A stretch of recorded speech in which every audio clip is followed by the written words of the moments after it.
pemirsa, bersatu untuk kekuasaan itulah topik yang akan dibahas di Bincang Pagi kali ini. Menarik untuk melihat bagaimana peta politik koalisi KIH dan KMP yang sepertinya akan cair dalam pilkada serentak yang akan berlangsung pada 9 Desember mendatang. Nah, kami akan membahasnya pagi ini dengan 3 orang narasumber yang sudah bergabung bersama saya di studio Metro Manula Live. Namun sebelumnya kita saksikan terlebih dahulu informasi pengantar berikut ini.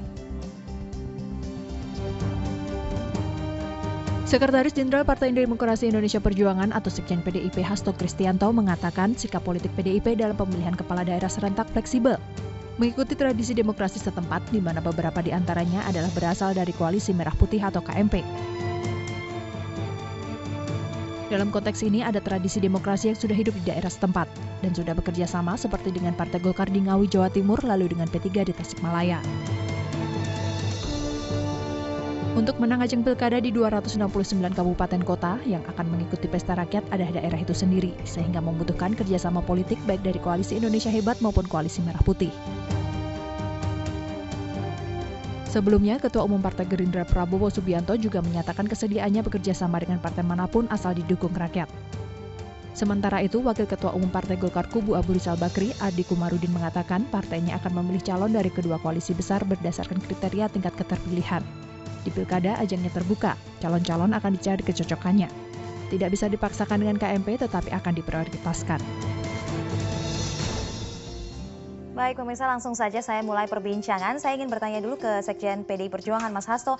Mas Hasto, bagaimana ini sebenarnya pemetaannya? Apakah benar-benar bersatu begitu dengan partai-partai dari koalisi seberang alias Koalisi Merah Putih?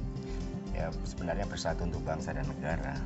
Karena bagaimana juga kan dinamika politik lokal itu kan memang relatif cair ya, dan juga dari aspek-aspek sosiologis, kesejarahan itu dimungkinkan sudah adanya kerjasama terlebih dahulu. Misalnya kami di Ngawi itu kami bekerjasama dengan Golkar sudah tiga periode ini.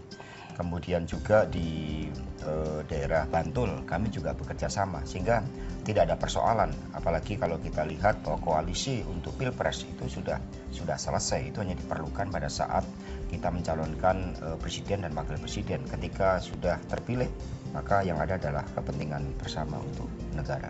Kalau kemudian ada beberapa pihak yang menyatakan, oh ini berarti pragmatisme politik di daerah begitu, itu bagaimana, Mas Hasto? Ya, sebenarnya ini bukan wujud pragmatisme politik, karena kami juga secara sungguh-sungguh mempersiapkan para calon kepala daerah hanya untuk ketentuan siapa yang harus mengusung, kan ada ketentuan batas sekurang-kurangnya 20%, sehingga memang di banyak daerah diperlukan kerjasama dengan partai politik lain.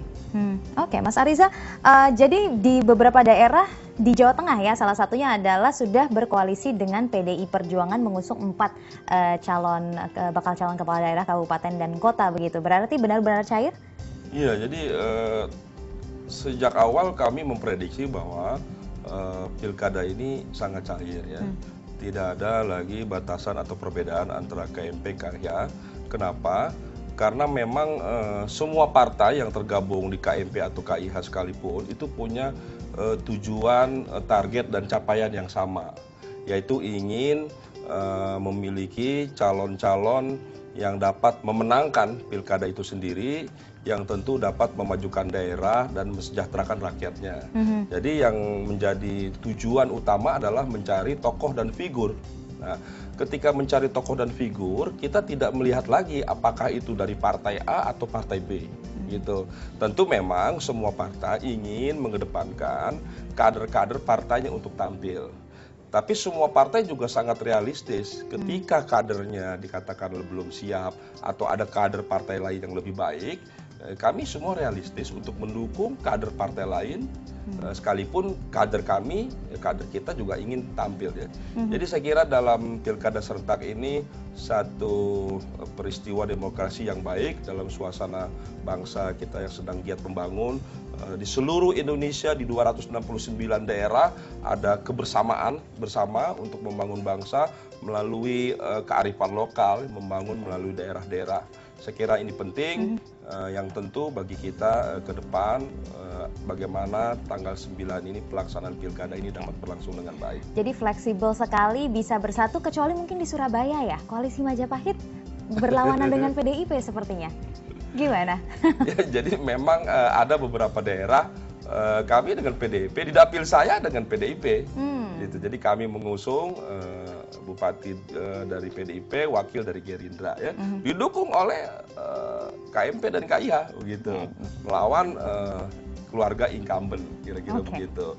Jadi sangat cair lah di seluruh daerah, sangat cair, tidak ada lagi batasan. Kadang bisa bekerja sama, tapi di daerah lain bisa juga berkompetisi begitu ya. Tentu. Oke, Prof. Ikrar, Anda melihatnya atau menganalisa peta politik ini dari berbagai pihak sudah menyatakan ini cair. Nah, Anda akan melihat hal yang serupa, hal seperti itu yang akan terjadi. Jadi ini bukan suatu hal yang baru ya, sejak pilkada dilaksanakan 2005 yang lalu ya, itu memang peta politik nasional itu beda dengan peta politik lokal. Itu satu poin yang harus kita lihat ya.